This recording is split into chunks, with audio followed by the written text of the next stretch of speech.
کیا آپ نے کبھی سوچا ہے کہ آخر اللہ تعالیٰ کو قربانی اتنی زیادہ کیوں پسند ہے؟ کیوں ہر سال دنیا بھر کے کروڑوں مسلمان اللہ کی راہ میں جانور قربان کرتے ہیں؟ کیا قربانی صرف ایک رسم ہے یا اس کے پیچھے کوئی ایسا راز چھپا ہے جو انسان کے دل کو بدل دیتا ہے؟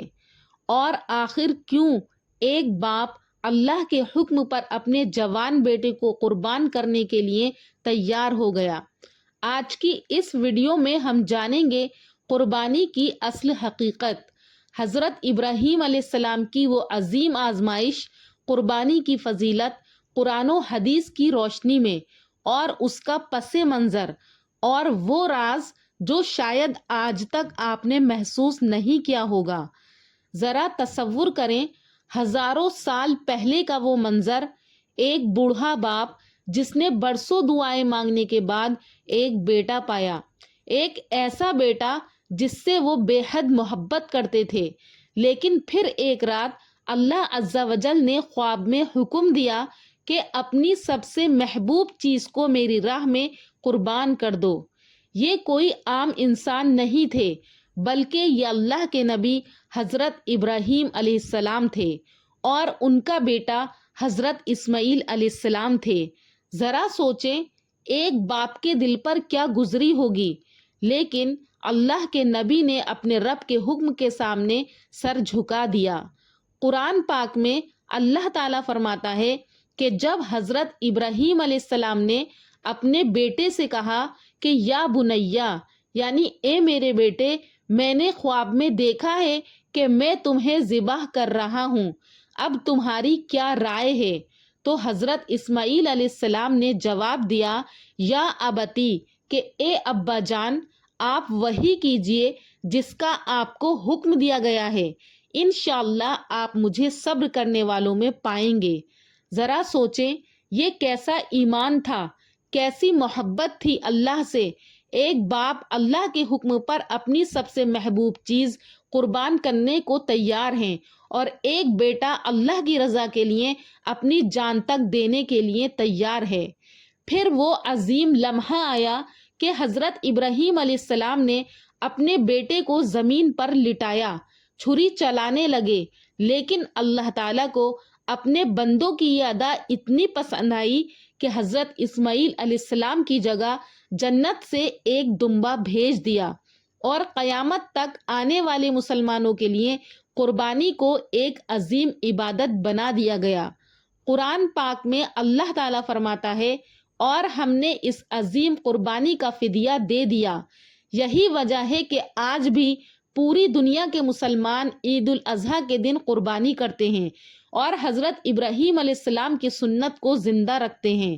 لیکن ذرا ایک لمحے کے لیے رک کر سوچیں کہ ہزاروں سال گزر گئے، لیکن آج بھی اللہ تعالیٰ حضرت ابراہیم علیہ السلام، حضرت اسماعیل علیہ السلام اور حضرت ہاجرہ علیہ السلام کی اداؤں کو قیامت تک زندہ رکھے ہوئے ہیں۔ آج بھی لاکھوں مسلمان صفا اور مروہ کے درمیان دوڑتے ہیں۔ کیوں؟ کیونکہ ایک ماں نے اپنے بچے کے لیے پانی کو تلاش کیا تھا، وہاں پر وہ دوڑی تھی۔ اور آج بھی لوگ قربانی کرتے ہیں۔ کیوں؟ اس لیے کہ ایک باپ اللہ کے حکم پر اپنی سب سے محبوب چیز قربان کرنے کے لیے تیار ہو گیا تھا۔ آج بھی حاجی مینا میں قربانی کرتے ہیں، اور آج بھی پوری دنیا کے مسلمان انہی اداؤں کو دہراتے ہیں، اور اسی کا نام کیا ہے؟ حج ہے۔ یہی اللہ کی محبت ہے اور یہی اسلام کی خوبصورتی ہے۔ نبی کریم صلی اللہ علیہ وسلم نے فرمایا کہ اللہ کے نزدیک قربانی کے دن خون بہانے سے زیادہ محبوب کوئی عمل نہیں، اور ایک حدیث میں آتا ہے کہ قربانی کا جانور قیامت کے دن اپنے سینگوں، کھروں اور بالوں سمیت لایا جائے گا، اور یہ سب قربانی کرنے والے کے لیے نیکیوں کا سب سے بڑا سبب بنے گا، یہاں تک کہ قربانی کا خون زمین پر گرنے سے پہلے اللہ تعالیٰ کے نزدیک قبولیت حاصل ہو جاتی ہے۔ سوچیں اللہ تعالیٰ اپنے بندے کے اخلاص اور محبت کو کتنا پسند فرماتا ہے۔ حضرت عائشہ رضی اللہ تعالیٰ عنہ فرماتی ہیں کہ رسول اللہ صلی اللہ علیہ وسلم قربانی کے لیے خوبصورت، صحت مند اور موٹے تازے جانور پسند فرماتے تھے، اور نبی کریم صلی اللہ علیہ وسلم نے فرمایا کہ جب تم کسی جانور کو ذبح کرو تو اچھی طرح ذبح کرو، اپنی چھری تیز کرو اور جانور کو تکلیف نہ دو۔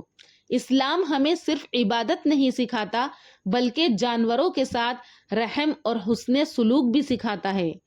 قربانی کا وقت عید الاضحیٰ کی نماز کے بعد شروع ہوتا ہے اور ایام تشریق کے آخری دن تک رہتا ہے، اور نبی کریم صلی اللہ علیہ وسلم نے فرمایا کہ جس نے نماز عید سے پہلے قربانی کی اس کی قربانی نہیں ہوگی بلکہ وہ صرف گوشت کے لیے ذبح شمار ہوگا۔ اسی لیے اسلام ہمیں ہر عبادت کا صحیح طریقہ بھی سکھاتا ہے۔ لیکن یاد رکھیں، قربانی صرف جانور ذبح کرنے کا نام نہیں بلکہ قربانی کا اصل مطلب ہے اپنی خواہشات کو اللہ کے حکم کے آگے قربان کر دینا، اپنے غرور کو قربان کرنا، اپنے گناہوں کو چھوڑ دینا، اپنی نافرمانی کو ختم کر دینا، کیونکہ قرآن پاک میں اللہ تعالیٰ فرماتا ہے کہ اللہ کے پاس نہ ان کا گوشت پہنچتا ہے اور نہ ہی خون، بلکہ تمہارا تقوی پہنچتا ہے۔ یعنی اللہ تعالیٰ کو صرف ہمارا اخلاص، ہماری نیت اور ہمارے دل کا تقوی چاہیے۔ ذرا سوچیں، اس وقت دنیا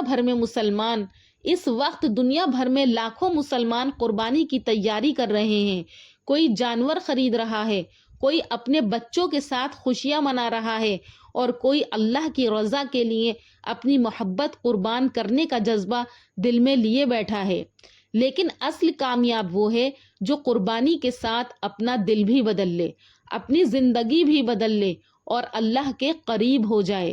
ہو سکتا ہے یہ ہماری زندگی کی آخری عید ہو سکتا ہے اگلے سال ہم یہ مبارک دن نہ دیکھ سکیں، اس لیے اس بار قربانی صرف رسم کے طور پر نہ کریں بلکہ حضرت ابراہیم علیہ السلام کی اطاعت کو محسوس کریں، ان کی محبت کو محسوس کریں اور دل سے اللہ سے کہیں کہ یا اللہ، جس طرح حضرت ابراہیم علیہ السلام نے اپنی سب سے محبوب چیز تیرے لیے قربان کر دی، ہمیں بھی اپنی خواہشات تیرے حکم کے آگے قربان کرنے والا بنا دے۔ ہمیں اللہ تعالیٰ سے یہ دعا مانگنی ہے اور اپنے دل میں قربانی کرتے وقت یہ سوچنا ہے۔ اللہ تعالیٰ ہمیں اخلاص کے ساتھ قربانی کرنے کی توفیق عطا فرمائے، ہماری عبادت قبول فرمائے اور ہمیں بھی اپنے نیک بندوں میں شامل فرمائے، آمین۔ اگر آپ بھی اس سال اللہ کی رضا کے لیے قربانی کرنے جا رہے ہیں تو کامنٹ میں ضرور لکھیں یا اللہ ہماری قربانی قبول فرما۔ ناظرین، امید کرتی ہوں کہ آپ کو بات سمجھ میں آئی ہوگی، ویڈیو پسند آئی ہوگی۔ اگر پسند آئی ہے تو ہمارے چینل نوری اسلامک ٹیوبر کو ضرور سبسکرائب کریں۔